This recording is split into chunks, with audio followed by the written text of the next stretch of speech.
Okay, can you hear me? We're all good. Well, thank you for being here and coming to hear this research presentation.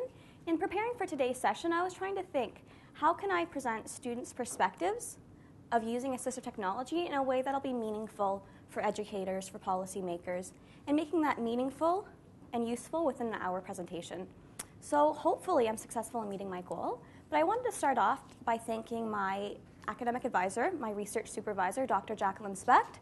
Unfortunately, she's not been able to be here this afternoon, but she has been very instrumental in guiding this research methodology and just making sure I'm being as stringent as I should be in my research guidelines. I also need to thank the Scottish Rite Charitable Foundation for supporting this research and making it possible for me to focus on my studies full-time as a graduate student. So, a brief overview. What is assistive technology? Essentially, it's anything that can be used to increase the functional capability of an individual. So for me, upon starting my graduate studies, these glasses became something that was necessary for me to achieve. For those of you who may know me well, which is likely none of you here, I need my GPS to get me from here to there because invariably I'll get lost. So assistive technology refers to any item, piece of equipment that's used to improve the functional capabilities of an individual. But for the purpose of this presentation, I'm focusing on students with learning disabilities and what can be used to meet their needs. So for students with learning disabilities, they might use programs that provide speech to text, right? So programs such as Dragon Naturally Speaking, where you speak into a microphone. After training the program recognizes your voice and is able to type out on the screen what you're saying. A great program that works well with whether it's a writing assignment, completing emails. It helps remove some of the barriers surrounding spelling. Another great program that provides text-to-speech, any type of screen reader, or the more commonly known program, Kurzweil 3000. It's a great program because it allows, whether it's high school text, whether it allows internet research, it allows text to become accessible to students who may have dyslexia or difficulties with the reading process. Graphic organizers. For some students, they may have fabulous ideas, but the whole idea of how to organize your thoughts and get that down on paper, using a program such as Smart Ideas or Inspiration, getting students' ideas down on papers, graphic organizers can be a fabulous way to do that. Word prediction. Technology does not have to be complex all the time. So a simple program such as WordQ that can be used in addition to a word processing tool, whether it's Microsoft Word, it allows you to predict the spelling of a word based on how you typed it in. So again, students with learning disabilities may not have the best spelling. They may not spell phonetically. So that's a great program because it predicts misspelled words in a variety of ways. The whole thing that's really important about this technology is that it makes the environments, the school environments, the work environments, accessible for individuals with learning disabilities.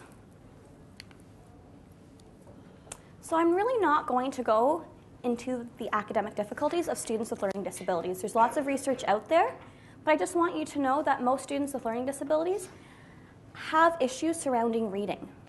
So they may not have great phonemic awareness. They may not have great decoding skills. So for these students, they spend so much time trying to recognize those little bits of sounds that make up larger words.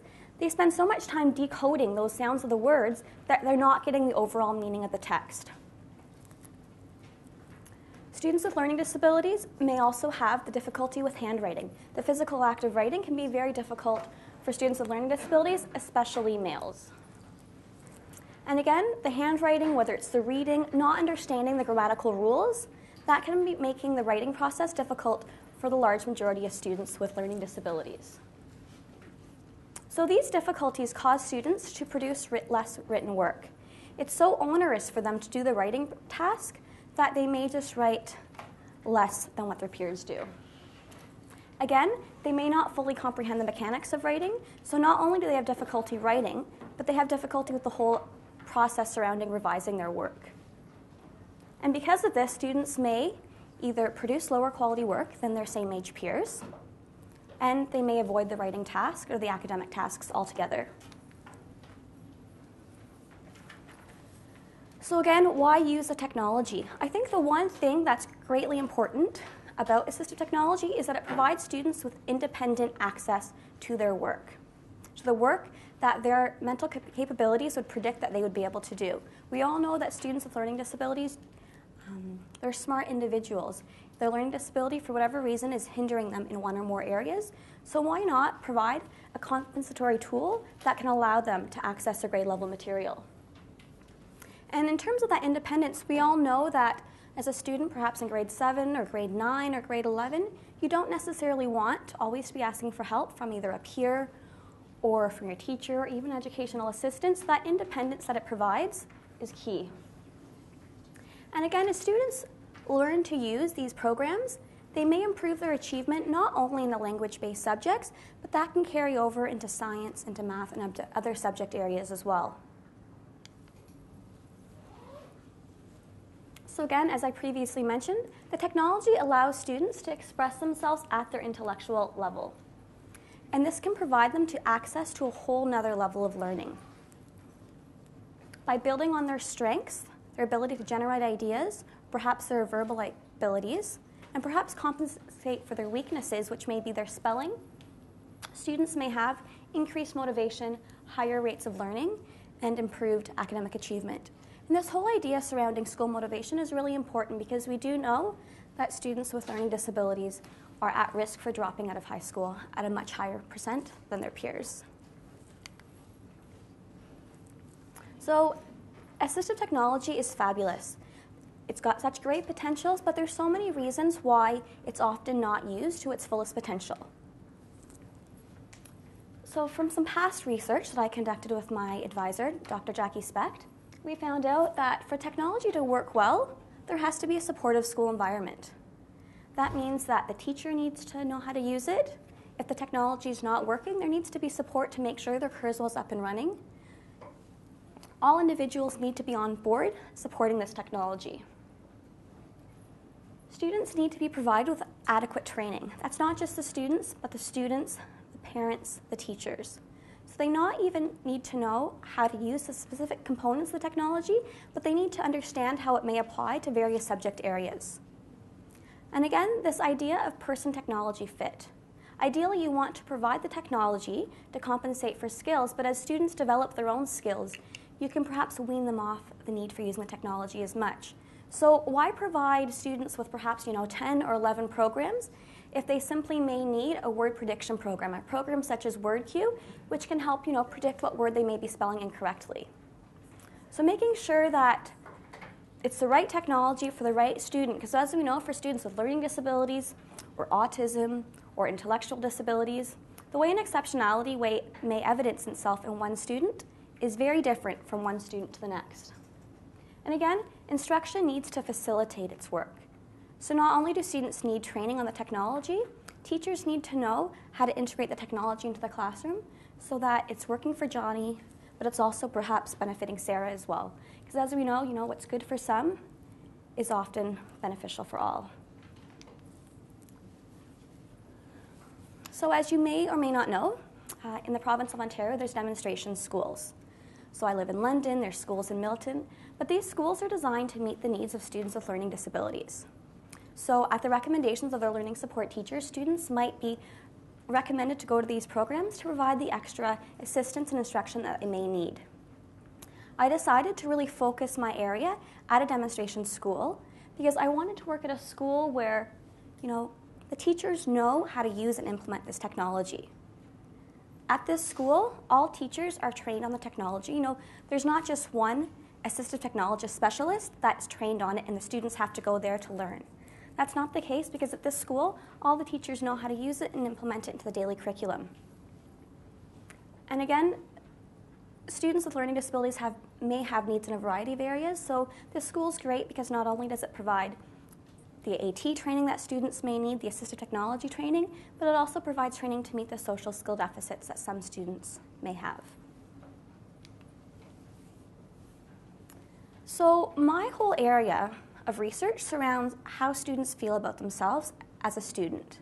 Because how students feel about themselves, whether they feel that they're a good student, a poor student, how smart they have, that impacts their willingness to learn and to try, their motivation level.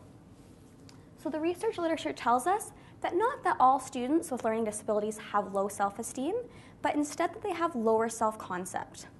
I want to just try to flesh this out to develop a further understanding. The scales that I use look at this concept of global self-esteem, so how you feel about yourself as a whole, right? But it also looks at specific areas of self-concept.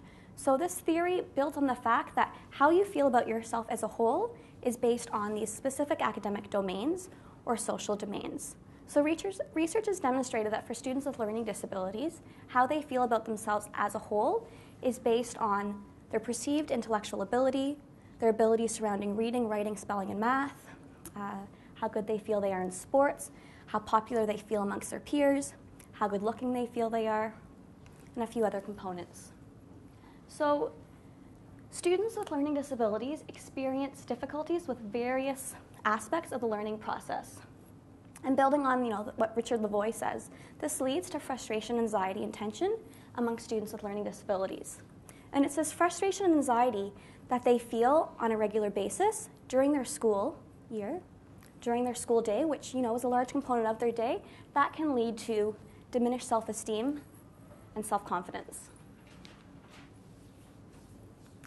So some students may say, I'm great at basketball, I'm really popular, I'm a great skateboarder, school doesn't matter to me.